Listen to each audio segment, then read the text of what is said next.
Beacon Audio presents They Take Our Jobs and 20 Other Myths About Immigration. Expanded edition by Aviva Chomsky. This audiobook is narrated by Frankie Corzo. Published by Beacon Press Audio 2018. A note on terminology. Migration/immigration. Migration refers to any movement of humans or animals from one area to another.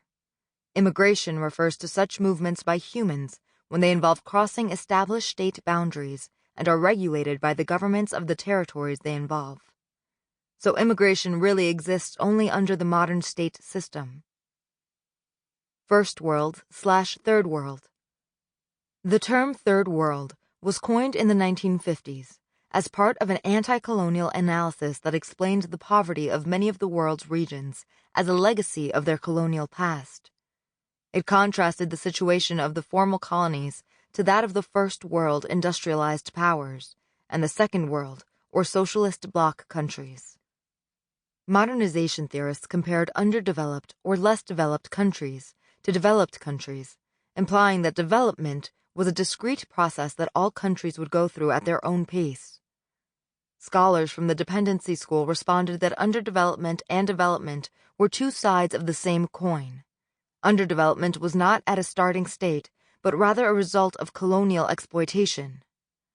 Walter Rodney's How Europe Underdeveloped Africa critiques the term and the theory behind it.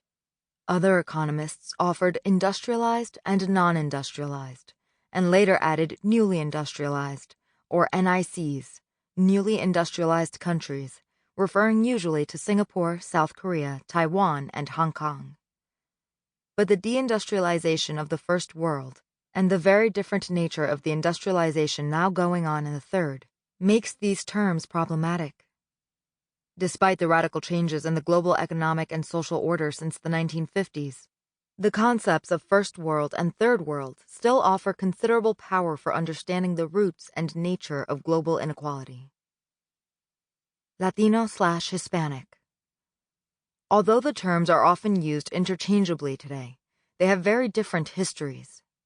Most people of Latin American origin in the United States have historically identified themselves ethnically by the country they come from, i.e., as Mexican, Dominican, Colombian, etc. During the 1960s, in the context of anti-colonial revolutions abroad and African American and Native American organizing at home, a Chicano movement and a Puerto Rican or Boricua movement also emerged in the United States. These movements identified with the indigenous peoples of their homelands. Chicano referred to Mexican Americans' ancestry among the Mexica indigenous people.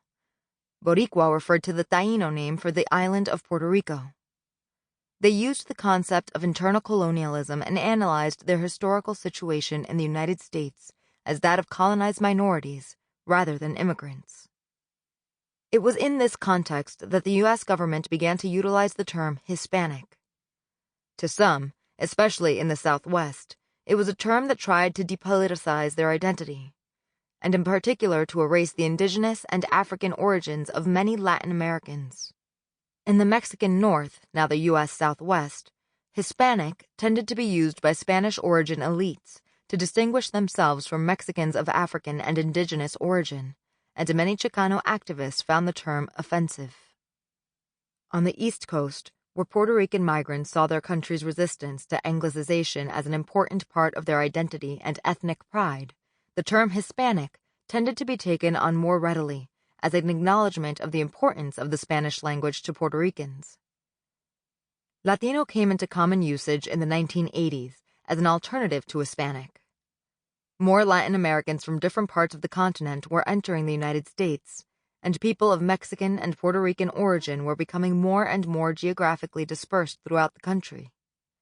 The term Latino grew out of the same political consciousness as Chicano and Boricua, but expanded it to all Latin Americans, acknowledging the common historical experience of colonization and oppression of people of Latin American origin in the United States.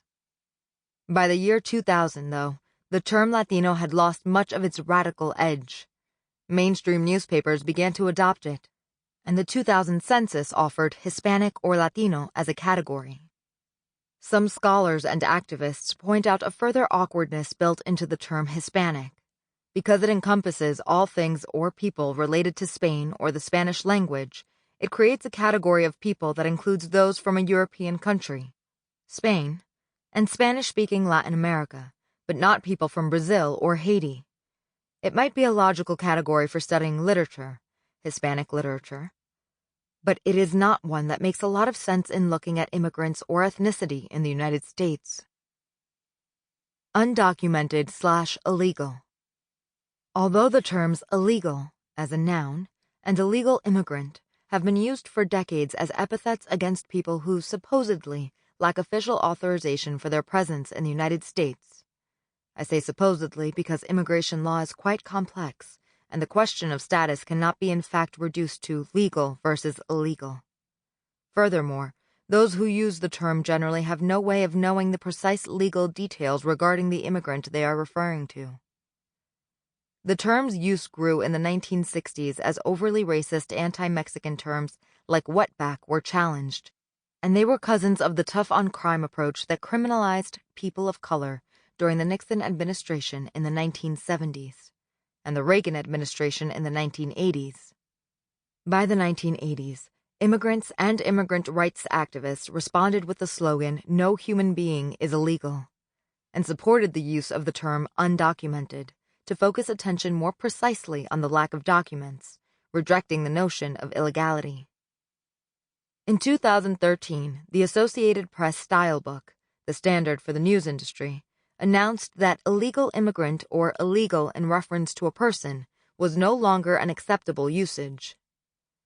AP also discouraged the use of undocumented. Following a more general move away from identifying people through a single characteristic, e.g. a schizophrenic, the style book recommended specifying an action rather than labeling a person. Thus, a person living in the country illegally would be preferred. But many newspapers and even AP itself continued to use the prescribed terms. The concept of illegality, as discussed in Part 2 of this book, received new impetus from Donald Trump, who, in addition to using the term, frequently invoked words such as rapist, gangs, and criminals when talking about immigrants. Most immigrant rights organizations continue to support the use of the term undocumented and promoted slogans like undocumented and unafraid. Young people who obtained temporary status through President Obama's DACA program sometimes referred to themselves as documented. Introduction, 2018. Since They Take Our Jobs was published in 2007, some things have changed, both for the better and for the worse, while others have stayed much the same. One thing that has not changed is the prevalence of myths surrounding immigration. We still hear these same old myths recycled endlessly. Immigrants take American jobs. Immigrants don't pay taxes. The country is being overrun by illegal immigrants. If people break our laws by immigrating illegally, they are criminals and should be deported.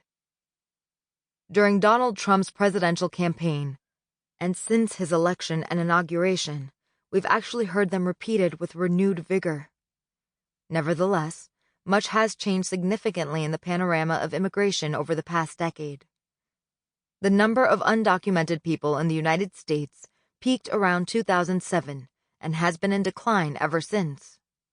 In particular, Mexican migration hit net zero around that year, and since then, more Mexicans have been leaving than entering the United States.